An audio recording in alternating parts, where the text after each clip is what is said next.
বন্ধুরা, বাড়িতে খুব অল্প জায়গাতে মাটিরও প্রয়োজন নেই। আপনারা হাইড্রোপনিক যে মেথড থাকে সেটা দিয়েই আপনারা কিন্তু খুব সহজে রসুন গাছ লাগাতে পারবেন। আর এটা আপনার মাত্র 10 দিনেই কিন্তু গাছের গ্রোথ স্টার্ট হয়ে যায়। আর এতে কিচ্ছু দেওয়ার দরকার নেই, শুধুমাত্র জলে এই গাছগুলো তৈরি। তো চলুন কিভাবে করতে হবে, আর আপনারা নিজেরাই দেখুন গাছের শেকড়গুলো কি সুন্দর বৃদ্ধি করেছে, আর গাছগুলোও দেখুন কি সুন্দরভাবে বেড়ে উঠেছে। তো চলুন স্টার্ট করা যাক আজকের এই ভিডিও। তার আগে নমস্কার বন্ধুরা, আমি প্রিয়া আর আমার চ্যানেলে আপনাদের স্বাগত জানাচ্ছি।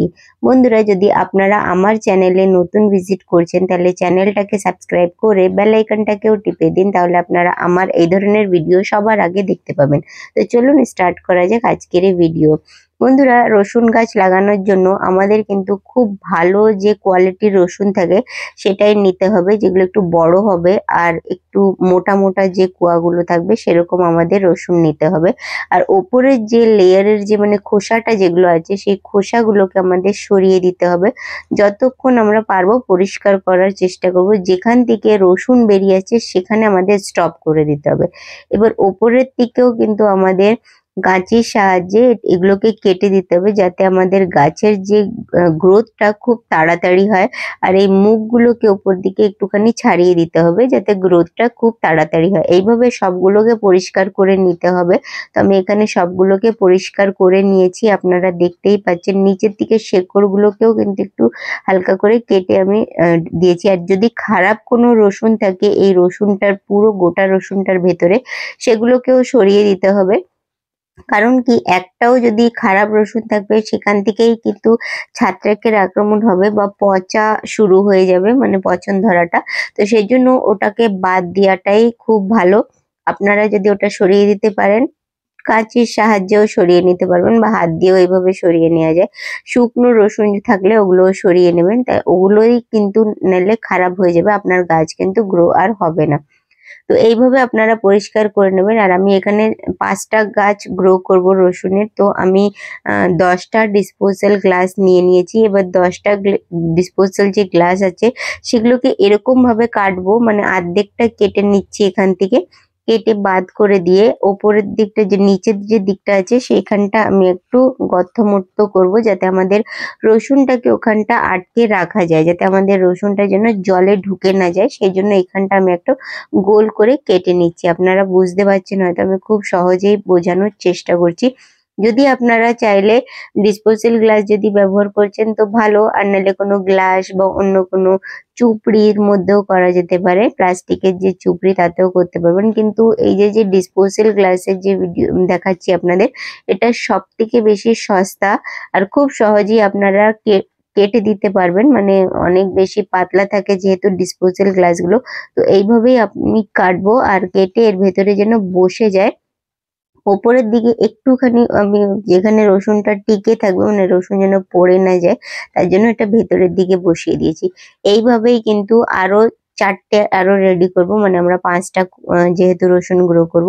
তো সব এইভাবেই কেটে নিয়ে উল্টো করে গ্লাসটাকে বসিয়ে দিচ্ছি, মাঝখানটা একটা গর্ত করে নিয়েছি।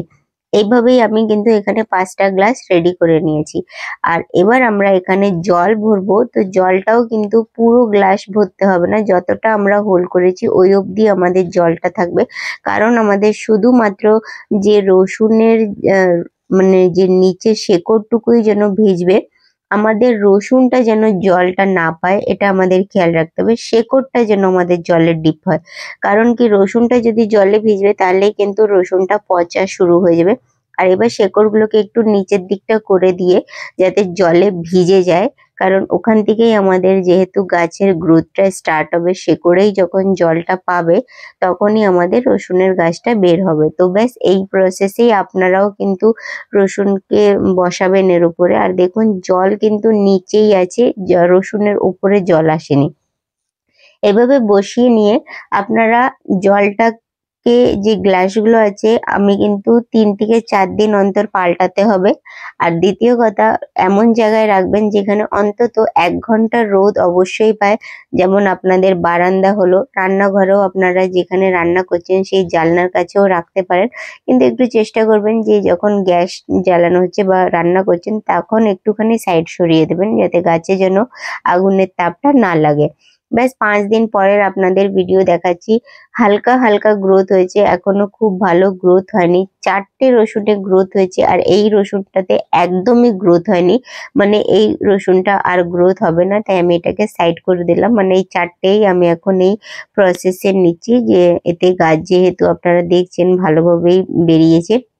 আর এর জলটা পাল্টানো খুবই দরকার। 3 থেকে 4 দিন অন্তর অন্তর জলটা অবশ্যই পাল্টাবেন, নাহলে কিন্তু ছত্রাকের আক্রমণও হতে পারে আর গাছের গ্রোথটাও স্লো হবে। এটা 10 দিন পরের ভিডিও আপনাদেরকে দেখাচ্ছি। খুব ভালো গ্রোথ আছে। 10 দিন থেকেই আপনারা কিন্তু পাতাগুলো কেটে নিয়ে রান্না করতে পারবেন, চাটনি তৈরি করতে পারবেন, মানে আপনারা ব্যবহারে নিতে পারবেন। খাওয়ার জন্য কিন্তু রেডি আছে। আপনারা চাইলে আরো অনেক বেশি রসুনকে হাইড্রোপনিক মেথড দিয়ে লাগাতে পারবেন। আর এর জন্য খুব অল্প জায়গার প্রয়োজন হয়, অনেক বেশি জায়গারও প্রয়োজন নেই। দেখিয়ে দিচ্ছি, খুব ভালো। আপনাদের ডিসপোজাল গ্লাসে দেখাই যাচ্ছে, তবু আমি আরেকবার দেখিয়ে দিচ্ছি। খুব ভালোভাবে আমাদের গাছের শেকড়গুলো বেরিয়েছে। আপনারা নর্মালি সামান্য জলেও কিন্তু এগুলোর আমি তৈরি করেছি, আপনারাও এভাবে খুব সহজেই করতে পারবেন। তো ব্যাস এটাই ছিল আজকের এই ভিডিও। যদি ভিডিওটা আপনাদের ভালো লেগে থাকে তাহলে আপনারা লাইক আর শেয়ার করা একদম ভুলবেন না। আর যদি আপনারা আমার চ্যানেলে নতুন ভিজিট করছেন তাহলে চ্যানেলটাকে সাবস্ক্রাইব করে বেল আইকনটাকেও টিপে দিন, তাহলে আপনারা আমার এই ধরনের ভিডিও সবার আগে দেখতে পাবেন। আর ভিডিওটা দেখার জন্য ধন্যবাদ।